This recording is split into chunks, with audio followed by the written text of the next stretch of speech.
He left her a voicemail the day before the surgery. She didn't listen to it until 3 years later. Nobody tells you how loud a phone can feel when the person who called you is no longer alive. For 3 years, Claire kept that one unopened voicemail. At the bottom of her call log, it was from Mark, her husband. Left on a Tuesday afternoon, just a few hours before his heart surgery, the surgery that, on paper, was routine. It wasn't. He never woke up. They were married for 12 years. No kids, just a small house with creaky floors, a garden she always meant to fix, and 2 mismatched mugs they fought over every morning. Wasn't a perfect marriage, but it was theirs. Real, lived in, a little bruised, but full of laughter and small rituals. The morning of the surgery, he kissed her forehead and joked, "Don't forget to feed my sourdough starter. That thing's more high maintenance than I am." She rolled her eyes, told him he was being dramatic, and said she'd call after work. She never got to. The call came instead from a nurse.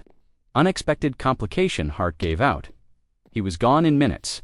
In the days that followed the paperwork, the funeral, the fridge full of food from well-meaning people, she noticed. The voicemail. She saw the timestamp, 1 hour before the surgery. Her finger hovered over the play button more times than she could count. But she couldn't do it, not yet. What if he said something to Final? What if he sounded scared? What if his voice cracked?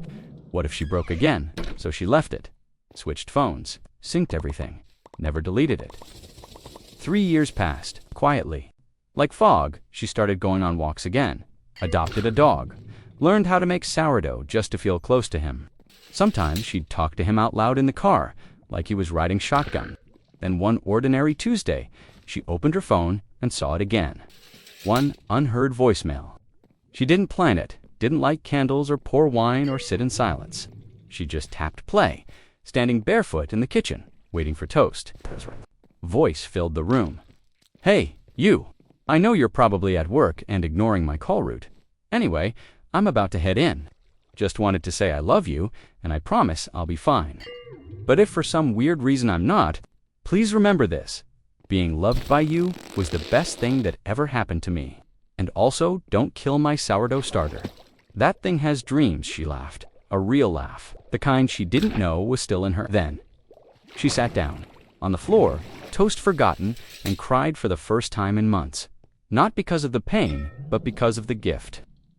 Of hearing his voice again.